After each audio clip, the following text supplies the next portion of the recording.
7h41, agora em Campos, faz tempo bom com céu claro, o sol já começando a brilhar forte, a previsão máxima para hoje é de 32 graus e não há previsão de chuva. Nós estamos de volta com Folha no Ar, primeira edição.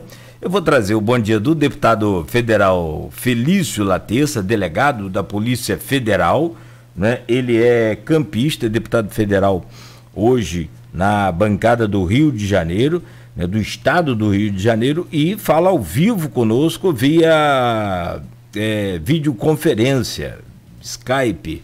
Eu trago o bom dia do deputado também com a participação hoje do jornalista Arnaldo Neto e a participação especial do jornalista Luísio Abreu Barbosa. Deputado federal Felício Laterça, bom dia, seja muito bem-vindo, é um prazer para nós poder falar com o senhor neste programa de hoje. Bom dia, Campos, terra querida. Bom dia, Campos e região, né? Muito bom estar com vocês aí. Já era para ter estado antes, mas sim, na verdade houve um desencontro e agora por videoconferência acabam que os encontros se tornam mais fáceis, por incrível que pareça. Verdade. É o que a gente falava ontem, estamos reinventando tudo, ou o que o senhor falou, antecipando o que ia acontecer. O Arnaldo, segue então com a pauta, você abre, o Luísio também já está conosco, vamos estar aqui juntos. Não, também. Beleza. Pessoal do Primeiro, Face também. Deixa eu só perguntar ao deputado, para a gente não ficar na dúvida quanto à pronúncia, né? Eu falei Felício Laterça, você falou Laterça, qual que é a pronúncia, deputado, correta? Rapaz, eu sou um cara bem mandado, do jeito que chamar eu atendo. Então tá certo. Mas qual que é a pronúncia que o senhor que é habitual? Não, utiliza as duas. Pela origem da palavra, né, o sobrenome é italiano, seria Laterza, que seria com Z, é grafado com C cedilha, igual o dia da semana, então ficou Laterça, é mais usual. Entendi, deputado. Então vamos lá, vamos aqui com o assunto que é a principal pauta do país ultimamente, né, que é com relação ao combate ao novo coronavírus, e o senhor faz parte ali como suplente da comissão mista do Congresso Nacional, que tem acompanhado todos esses gastos, não só gastos, né, todas as despesas relacionadas ao combate ao coronavírus no país. Apesar de ser suplente, é uma comissão pequena, né, são 6 deputados, então isso aí acredito que o senhor tenha bastante informação sobre. A titular do PSL é a deputada de São Paulo, a Joyce Hellman, e o senhor como suplente do partido ali nessa questão. Mas como que está esse acompanhamento? Como que o senhor está vendo aí o enfrentamento nacional com relação à pandemia do novo coronavírus? Vamos lá, só para o público entender, e vocês também, como funcionamento da Câmara. Por ocasião do decreto legislativo que reconheceu a calamidade pública, foi instituída também uma comissão, né, comissão mista. Quando fala comissão mista, nós estamos falando de Câmara dos Deputados e Senado Federal. Por exemplo, toda medida provisória, a composição é mista. Então são 12 mais 12 senadores e 12 deputados federais, 6 titulares e 6 suplentes. Então, na verdade, o total da comissão de integrantes de membros são 24 parlamentares. Eu sou suplente, como o senhor disse, mas a atuação é quase que tem direito à mesma participação do que qualquer titular. Só vai distinguir por ocasião do voto, se um votar, né, o titular votar, o suplente não tem o voto. Eu participei desde a instalação até a 4ª reunião, vamos para a 5ª reunião nesta semana, participei de todas as reuniões. Era uma comissão muito importante do aspecto fiscal e orçamentário, porque, na verdade, esse é o objetivo e o propósito da comissão. É para acompanhar a situação fiscal e a execução orçamentária e financeira. Ou seja, trocando em miúdos, da onde vem o dinheiro e para onde vai o dinheiro e como está sendo aplicado o dinheiro. Quer acrescentar alguma pergunta ou continuo? Pode continuar, deputado. Então nessa comissão, por exemplo, desde a sua instalação, na última semana, por exemplo, na quinta-feira, tivemos a participação do ministro Paulo Guedes. Então, nós fizemos uma série de questionamentos né, todos os parlamentares eles vão se inscrevendo, e fizemos uma série de questionamentos ao ministro, né, da Economia, o nosso todo-poderoso ministro da Economia. E buscando não só de onde estão saindo os recursos, como estão a questão da arrecadação, toda essa questão passa pela comissão. E como está sendo, e agora, um outro plano que foi até voltou para a Câmara ontem, a gente pode falar também, né, o que não falta é assunto, dos recursos que vão para os estados e municípios. Já saiu uma relação, né, pelo Senado Federal, e na verdade isso foi destinado no chamado Plano Mansueto, né, apelidado Plano Mansueto, que ficou capenga, para as pessoas entenderem isso. Mansueto é o nome de uma pessoa, é do secretário do Tesouro Nacional, que idealizou a legislação para repassar recursos e poder, na verdade, ter um ajuste fiscal nos estados e municípios. E essa lei, esse projeto de lei deu entrada na Câmara dos Deputados no ano passado. Só que não tinha caminhado, não tinha avançado. Com essa situação da pandemia, acabou que foi votado às pressas e, na verdade, não virou plano Maneta e não Mansueto. Eu até já tinha falado isso por ocasião da votação. Porque não tem contrapartida, não tem reformas estruturantes. Então, na verdade, o que a gente está vendo, inclusive, é farra do dinheiro público, mais uma vez, e aí falando até como delegado de Polícia Federal. Não faltam denúncias Brasil afora. E isso foi aprovado e foi para o Senado. Também para vocês entenderem que o sistema bicameral prevê isso, né? Quando você aprova uma lei, a outra casa também passa pelo seu crivo. O Senado Federal, na semana passada, na verdade, no sábado, descartou o projeto de lei que foi aprovado pela Câmara dos Deputados e fez uma nova, que até modificou.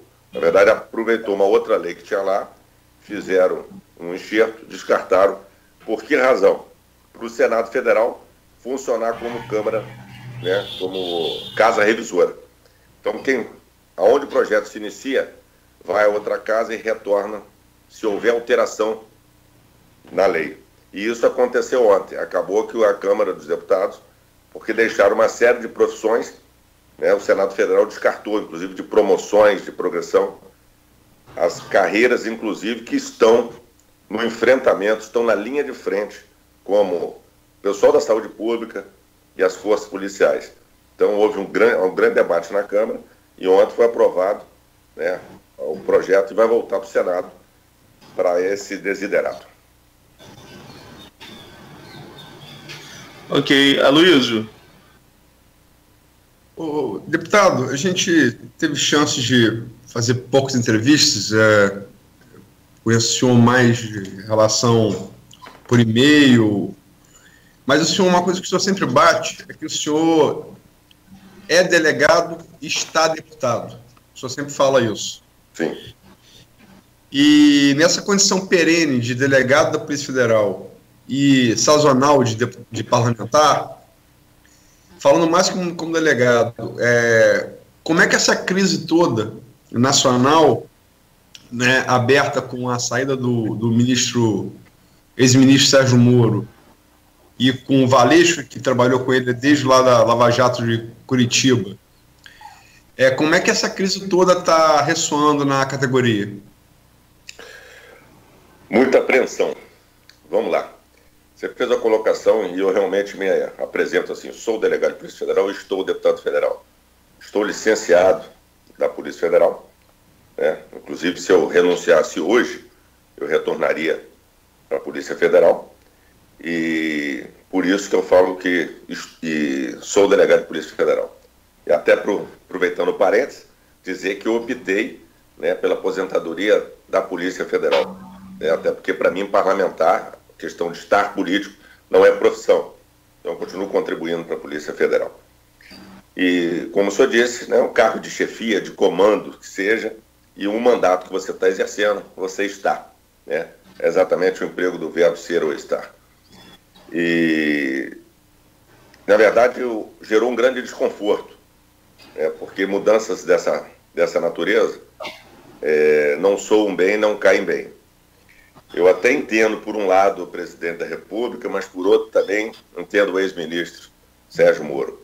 Fiz até uma manifestação, porque o ministro Moro ficou reconhecidamente como ícone de combate à corrupção. A gente tem uma história de momentos que aconteceram de combate à corrupção no Brasil, mas essa realmente, o processo da Lava Jato, foi uma pá de cal no esquema de corrupção do PT. Já tivemos, na verdade, só para relembrar ao público, aos ouvintes, que se iniciou no Mensalão, né? Eu até dava isso como exemplo quando comandava as investigações na própria Polícia Federal. Ali foi apenas pequenas e etc. Eu falei assim, mas é melhor você, por exemplo, dar uma punição mesmo que leve do que não dar nenhuma. No Brasil, a justiça ainda é lenta e você, para ter determinados resultados, eu tinha até delegados que investigavam, estavam sob o meu comando, que queriam fazer uma investigação, descobrir até que meia que o cara vestia ao amanhecer. Isso para dar um exemplo no sentido figurado. E eu falei assim, não perde tempo com isso, rapaz. Seja objetivo. Porque na maioria das coisas você tem que ter objetividade. Então, esse ícone de combate à corrupção no Brasil acabou saindo do governo como saiu. Mas, por outro lado, quero dizer que a forma que o ministro também pediu demissão não foi boa, não foi bacana. Na verdade, eu acho que isso aí arranhou um pouco a própria biografia que ele preza tanto. Então, nós tivemos momentos de descontentamento da parte dele, com a questão da mudança, e explicando para todos que a lei, isso foi uma garantia para a própria Polícia Federal, e, na verdade, havia interferências políticas de outro nível, que o presidente da República nomeie o diretor-geral da Polícia Federal.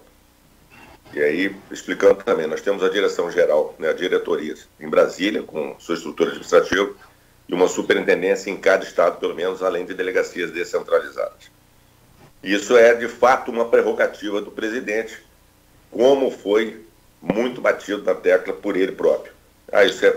Só que reza a lenda que ele tinha dado carta branca ao ministro da Justiça, então ministro da Justiça, e falou assim, olha, eu sei, você tem comando, ele tem a Polícia Federal, ele tem a Polícia Rodoviária Federal, ele tem o DEPEN, o Departamento Penitenciário Federal, ele tem embaixo do guarda-chuva do Ministério da Justiça e Segurança Pública uma série de órgãos, e isso parece que foi dado como prometido. É óbvio que se eu sou o chefe, eu indico, mas se eu tenho alguém que é subordinado a mim, fica valendo.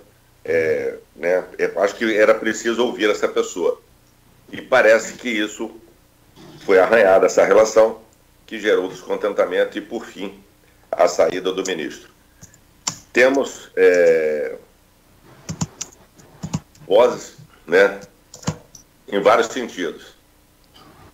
Acho que também, como tem falado, o presidente também tem o direito de escolher, mas acho que teria que ser uma pessoa alinhada, porque, na verdade, o diretor-geral está diretamente vinculado ao ministro da Justiça e Segurança Pública. Então, na verdade, isso é público e notório, o desconforto foi imenso. Por outro lado, até entendo o poder de mando do presidente, mas ninguém é obrigado a prometer, mas a cumprir. O senhor falou de carta branca. Essa carta branca chegou a ser anunciada pelo próprio presidente depois de vencida a eleição em 2018, né? O presidente falou publicamente nisso, que Moro teria carta branca. Agora, o senhor falou também que, agora há pouco, que a velocidade do judiciário no Brasil é lenta. E o ritmo que o decano do Supremo, Celso de Mello, tem dado é bem rápido, né? Ele é bem rápido. Há quem fale que essa investigação, aberta a pedido do Procurador da República, Geral da República, Augusto Aras, ela estaria conclusa, que tem uma equipe da Polícia Federal, inclusive com nomes proeminentes da Lava Jato de Curitiba, até que um deles gerou aquele personagem da série O Mecanismo, feito pelo Celton Mello, que estaria concluso, ele sai em novembro, estaria concluso no prazo de 3, 4 meses. O que o senhor acha do ritmo que o decano tem dado ao inquérito? Bem, eu vou falar uma frase de um amigo delegado. Vamos dar importância ao que tem importância na medida da sua importância. O Supremo, como qualquer órgão, prioriza o que acha mais importante. Na Polícia Federal também, nós éramos obrigados a fazer escolhas. Tem uma frase que eu gosto muito e falo há tempos, que tem muito bandido para pouco mocinho. Então, por exemplo, você tem uma pilha de investigação, então você tem que priorizar, né? E isso na Polícia Federal, por exemplo, nós priorizamos há algum tempo o desvio de verba pública. Então, isso é uma das prioridades da Polícia Federal. E outros crimes de maior relevo. Porque você tem que fazer escolhas e a vida é feita de escolhas. Nesse caso, o Supremo resolveu dar importância, porque é uma questão que pode abalar a República. Então, eles querem esclarecer o quanto antes, né? O ex-ministro Moro, ele disse que tentou interferência, que isso e aquilo, mas que não haveria crime praticado pelo então presidente da República. É óbvio que também, né, até para tentar colocar uma pá de cal em cima desse assunto, é preciso mergulhar nele, me excluir. E o que foi feito? Investigação. E aí sim, a investigação, também para as pessoas entenderem, contra pessoas com foro privilegiado que tramitam no Supremo Tribunal. Quem preside o inquérito é o ministro do Supremo Tribunal Federal. E, na verdade, ele é auxiliado, né, pelos órgãos de investigação. E, naturalmente, se vale da Polícia Federal. E é importante dizer que na Polícia Federal você tem profissionais de alto gabarito e eles são, na verdade, agem de acordo com a sua própria consciência. Então, às vezes, você tentar, por exemplo, falar que vai interferir numa investigação não é bem assim. Toda investigação tem alguns personagens. Na Polícia Federal, você não vai ter só o delegado de per si. Você tem um delegado, tem pelo menos o escrivão que trabalha ao lado dele, na diligência e fazendo medidas, se houver quebra de sigilo, diligência de rua, levantamento de dados, você vai ter o agente de Polícia Federal, você vai ter um procurador da República, no caso sendo na esfera federal, você vai ter o juiz, que nesse caso é o ministro do Supremo. Então você tem diversos integrantes que muitas vezes falam, não, simplesmente peguei a investigação e botei embaixo do braço ou botei numa gaveta. Isso não é possível, né? Então, por isso, e felizmente, graças a isso, as coisas estão vindo à tona, estão surgindo, estão aparecendo e permite dar conhecimento. E, para mim, doa quem doer, a coisa tem que vir a público e fazer ela acontecer. Deputado, no discurso de demissão, o ministro citou um trecho que foi até muito repercutido com relação a que não houve essa tentativa de interferência no governo da ex-presidente Dilma, por exemplo, no auge ali da Lava Jato. Com a experiência de delegado do senhor e não só pelas ações que o senhor participou à frente, mas eu acho que, como qualquer profissão, a Luiz colocou aí, tem bons e maus profissionais, mas todos os profissionais conversam. Quando a gente falava dos jornalistas lá no primeiro bloco, a gente conversa, conversa com pessoas de outros setores. Essa interferência política em determinadas investigações já aconteceu de alguma forma? O senhor já tomou conhecimento quanto a isso, investigações mais fortes, algumas tentativas ao menos, não que ela tenha tido efetividade, mas essa tentativa de influenciar já aconteceu em outros momentos também? Isso faz parte da República, Arnaldo. Na verdade, os políticos no Brasil, e falo muito à vontade, porque hoje eu estou político, na verdade, queriam comandar tudo e todos. Então, não raro, eles tentam se chegar né, de uma forma ou de outra, e tentar interferir, de fato, em investigações ou até no rumo das coisas que estão sendo feitas.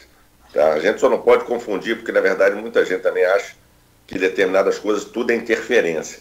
Então, é uma linha muito tênue. Então, a gente tem que ter muito cuidado com isso também. O que fazendo um paralelo, o que é interferência e o que não é. Por exemplo, o que é liberdade de imprensa e o que não é liberdade de imprensa. Né? Eu mesmo já passei por questão, junto com a imprensa, de que você tem uma versão e é contada outra. Isso foge à liberdade de imprensa. A liberdade de imprensa tem compromisso com a verdade. Mesma coisa com a investigação. Eu, enquanto investigador, eu tenho compromisso com a verdade. Inclusive, a gente chama no direito penal da verdade real. Tá? Acho que, né, a imprensa, o jornalismo, lógico, você pode dar o seu viés, dar a sua conotação, pender para um lado ou para o outro, mas mudar os fatos como eles aconteceram, a gente não pode. Então, acho que a gente tem que buscar sempre, né, pautar nossa vida pela verdade. É muito citado aquele verso bíblico, né, que a verdade nos libertará, esse é o final, e eu acho que de fato vai libertar. Mas acho que o Brasil ainda precisa caminhar muito, né? A nossa cultura, o nosso jeito de pensar, a forma de tal do jeitinho, entendeu? Eu estou saturado com isso. Nogueira, são 8 horas. Oi, Luiz, são 8h02. Eu queria só ver com o Nogueira com relação ao tempo que a gente tem. 5 minutos e a gente Luiz, fecha esse bloco. Você falou, usou uma expressão aí que tem um senador falecido, senador democrata dos Estados Unidos, que tem uma frase boa sobre isso. Você tem direito à sua própria versão, mas não tem direito aos seus próprios fatos, né? Então, perfeito. Acho que isso delimita bem acho que essa diferença que tanto é uma coisa que há de comum tanto no trabalho do Ministério Público, da Polícia Investigativa e do jornalismo, né? Você tem que chegar aos fatos. Uma coisa que chamou atenção também, na determinação do ministro Celso de Mello, a gente sabe que a indicação, como o senhor falou, a verdade, a indicação da diretoria-geral é uma prerrogativa constitucional do presidente da República, isso é inquestionável, né, como também está na Constituição que o serviço público tem que ser impessoal, né, obedece ao princípio da impessoalidade. Recentemente, o Augusto Aras foi um cargo disputado, ele foi nomeado pelo presidente Jair Bolsonaro como procurador da PGR, né? A gente sabe que ele não estava naquela lista ali apresentada pelo Ministério Público Federal, também é prerrogativa do presidente, embora é um hábito que tivesse sido mantido, ele vinha sendo mantido pelos presidentes anteriores. E uma coisa que chama atenção nas determinações do ministro Celso de Mello é que ele diz que a Polícia Federal, é uma discussão antiga isso, que ela tem direito, que ela deve agir no caso, independente se obtiver indícios de fato, independentes das provocações da PGR. O que você acha disso, como delegado? Não sei, não tenho dúvida. Se qualquer fato que merece investigação chegar ao conhecimento, né, da autoridade policial, isso é levado adiante. A polícia, ela age, na verdade, né, por conta própria também, é um órgão autônomo. Na verdade, a questão do Ministério Público é a persecução penal. É óbvio se a gente apura. Isso já aconteceu. A gente apura, inclusive a gente vê indícios de crime, né, do cometimento de um ou mais crimes. Mas se o titular da ação penal, que é o Ministério Público, entender que não foi bem assim, ele simplesmente manda arquivar o procedimento. Então, na verdade, o que chega ao conhecimento da polícia, e você tocou no assunto, e hoje ainda mais com a questão da mídia social, não adianta a gente querer jogar as coisas para baixo do tapete. Você até faz isso, mas quando você for fazer a mudança, entendeu? A sujeira vai aparecer. Então, por exemplo, você, numa investigação, você descobre uma série de coisas. Se você tentar dar um outro tom, né? Aí espero que, por exemplo, infelizmente hoje nós estamos vivendo na era de fake news absurda, né? Mas você pega um trecho da investigação, aí sim, fatos, né, que de fato aconteceram, não montagens, e coloca isso, vem a público, né, na verdade começa a tirar credibilidade. E a gente vê cada dia mais isso acontecendo. Por isso nós temos que nos cuidar e nos preservar cada vez mais, né, com nossos atos, com nossos gestos, e a gente tem que ter essa preocupação. Uma outra coisa que, quando o Moro o senhor falou que na sua visão, o ex-ministro não saiu da melhor maneira possível. Mas o senhor foi eleito pelo PSL, junto aí, né? Logicamente que, dada a sua credibilidade em anos na Polícia Federal, mas inegavelmente todos vocês eleitos pelo PSL foram beneficiados pela onda do bolsonarismo que eu estou em jornalismo político desde 89, eu não tinha visto até então, numa eleição presidencial para governador, um fenômeno tão substantivo nas urnas, né? Foi realmente uma onda, né? E uma das bandeiras era o combate à corrupção. E uma das coisas que o ex-ministro Sérgio Moro estava atirando, ele disse que ao contrário do que foi prometido em campanha, o combate à corrupção não era, no entendimento dele, uma das bandeiras do governo federal Jair Bolsonaro. Como é que você enxerga isso? Pois é, vamos falar de eleição e vamos falar do ministro. Vamos dizer que essa grande onda, não é tsunami, né? Muitas vezes a origem é um terremoto, né? Uma rachadura, uma fissura no oceano, e aí, né, se forma uma grande onda. Nós fizemos parte da onda, tá? Valendo o que você está dizendo aí. Na verdade, essa onda, né, por exemplo, eu particularmente entrei com a minha credibilidade, com a minha história, né, de vida. Comecei aos 16 anos a trabalhar como office boy aí na cidade de Campos, nunca mais deixei de trabalhar. Então, inclusive a minha votação reflete muito bem isso. Eu chefiei a unidade de Polícia Federal em Macaé, desde 2015, janeiro, até quando me descompatibilizei em abril de 2018. A minha maior votação foi na cidade de Macaé. Exatamente para o pessoal ali reconhecer o trabalho que nós fizemos, né, pela sociedade. O segundo maior local de votação foi Cabo Frio, onde nós fizemos uma operação policial no final de 2017, né, desmantelando uma quadrilha, uma autarquia municipal, que envolvia 100 milhões de reais. Então, na verdade, fui o segundo deputado federal eleito mais votado da cidade de Cabo Frio, não sendo da cidade de Cabo Frio. A terceira cidade mais votada foi a nossa Campos dos Goytacazes, do município, melhor dizendo.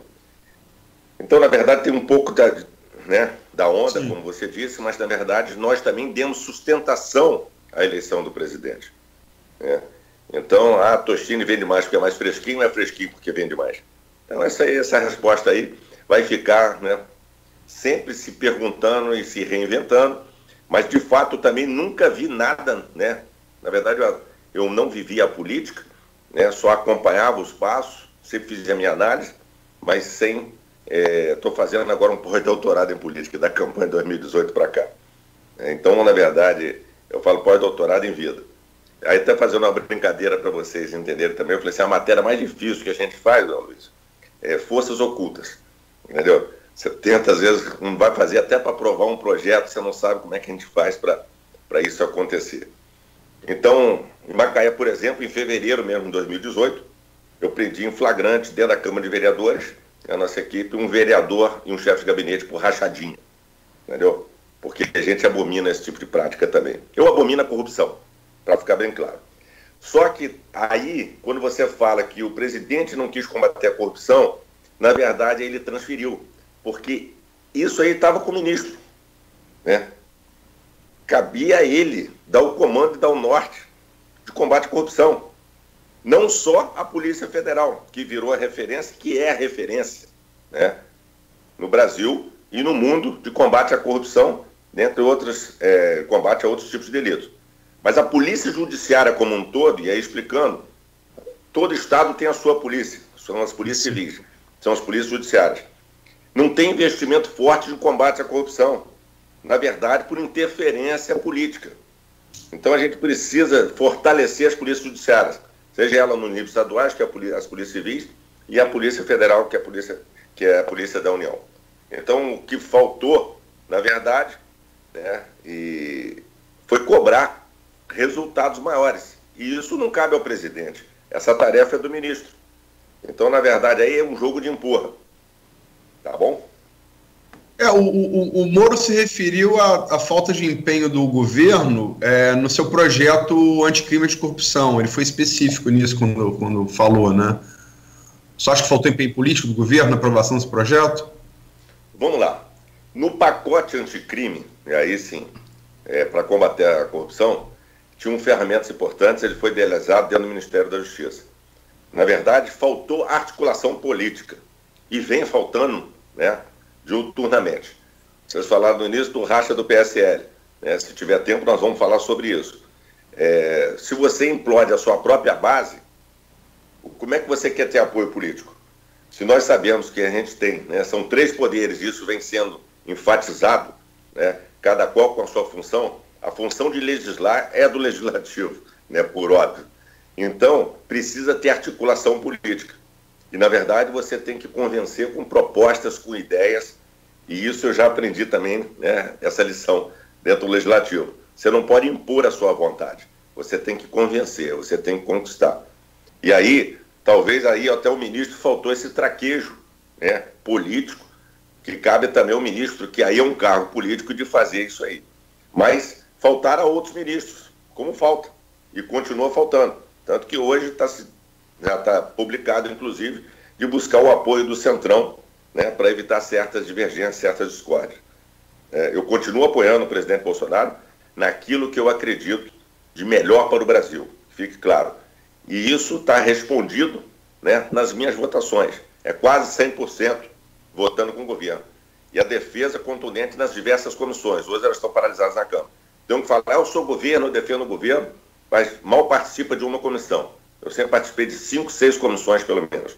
Então a gente está no dia a dia, né, defendendo as ideias de um Brasil melhor, de um Brasil mais forte, de um Brasil sem corrupção. Mas a articulação, na verdade, está faltando como um todo.